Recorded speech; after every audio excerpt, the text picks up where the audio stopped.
Hi, Michael Lake here with altobone.com, and I just finished up a new piece of music for the electric project. And in recording it and producing it, I used some new technologies and techniques that I've never used before to enhance the alto trombone sound and the piece overall. And since I get requests from time to time to talk about how I create some of this music, I thought I'd put this video together to demonstrate what I did for the trombone sound on this particular song. Now, the song is called Show Me, and it's originally sung by Alina Baraz. And Alina, she has such a wonderfully clear and present sound to her voice, no doubt helped by her, talented mixing engineers. I wanted to use the tune to emulate that presence and that clarity, but to do it on the alto trombone. Now, I definitely created some of my own unique elements to this song, but as I wrote on the notes of the music page on my site, I used it as an exercise to model some of the sound design and the recording techniques of the original and to apply them to the alto trombone.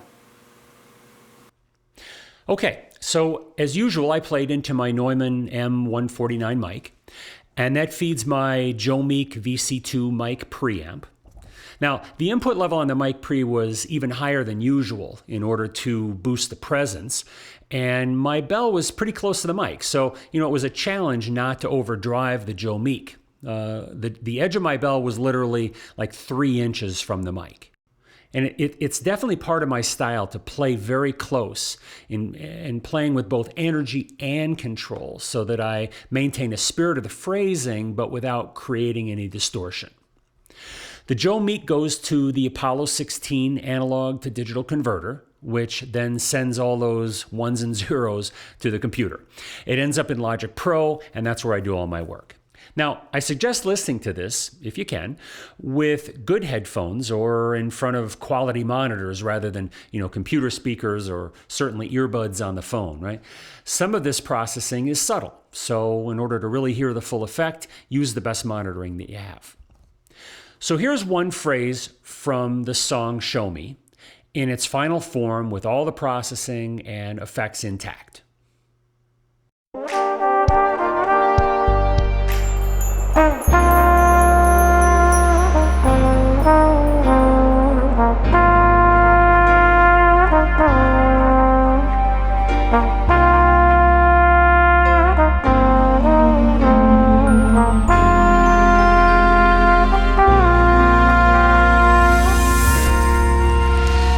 Now here's that same phrase straight out of the converter with nothing added.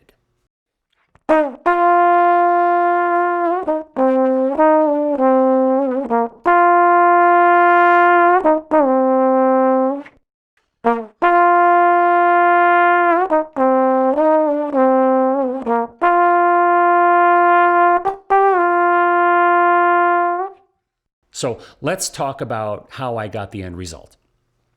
So the first thing I'm doing on the track is adding some light compression with my Fairchild 660. And this will level off the peaks, it'll bring up the gain just a bit. Next, I'm using EQ to roll off the lowest energy to kind of lighten up the sound and also to remove a bit around 500 hertz in order to lessen the tubbiness of the sound. So here's the phrase with and without that EQ.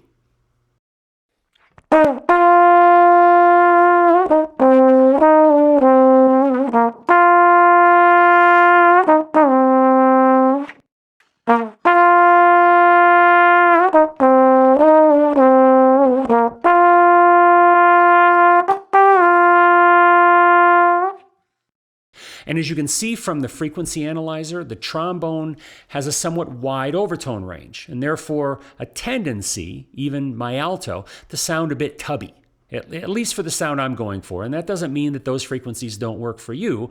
All of this is obviously highly subjective. And you can also see that the compressor is removing some of the attack and higher volume energy. Next, let's really warm it up with some reverb. And for that, I go to my Lexicon 224, and I use a large hall with some emphasis on high frequency reflections. And that sounds like this.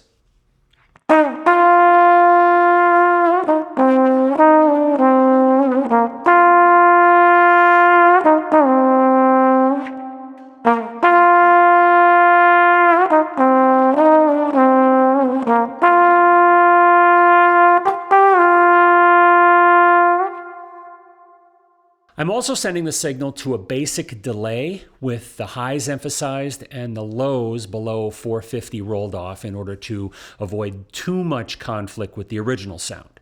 And soloing just the delay and the original unprocessed bone sounds like this.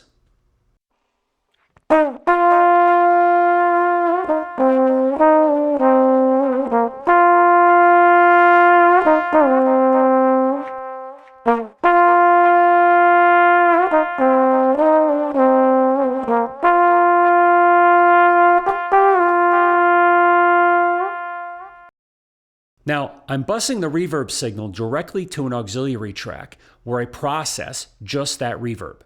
And I'm doing this because I think I can get some of the presence and sparkle from the reverb trail, not just from processing the trombone sound itself. So the aux track for the reverb is doing three things. One, I'm starting off with some EQ that again reduces those 550 hertz frequencies, and I'm boosting the higher frequencies a bit.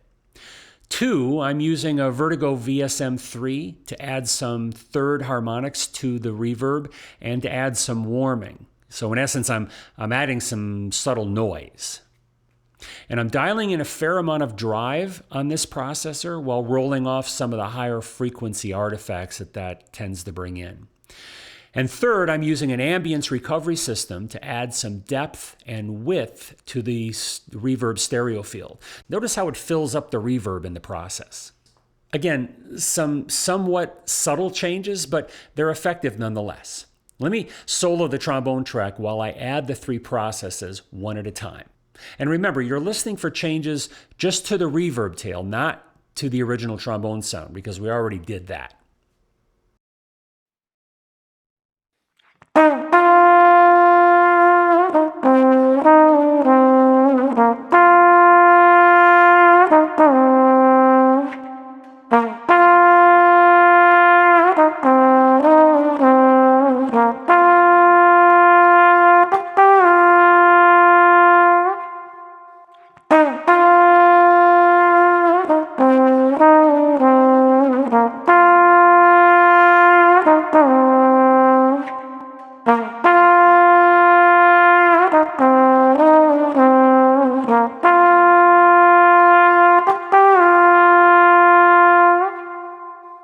Now, let me bring in the rest of the tune while I again introduce each of these three processes again.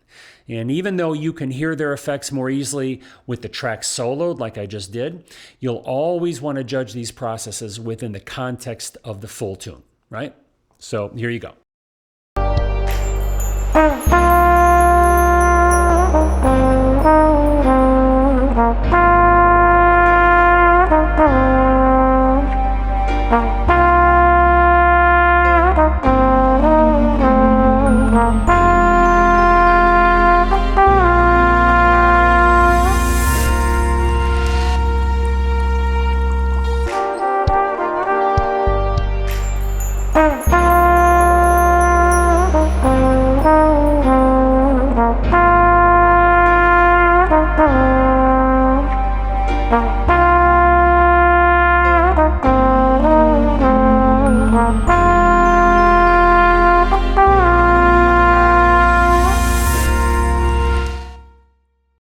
If you want to hear the entire tune and the host of other effects I used on different trombone phrases throughout the tune and the overall song itself, just enter your email on my homepage at altobone.com.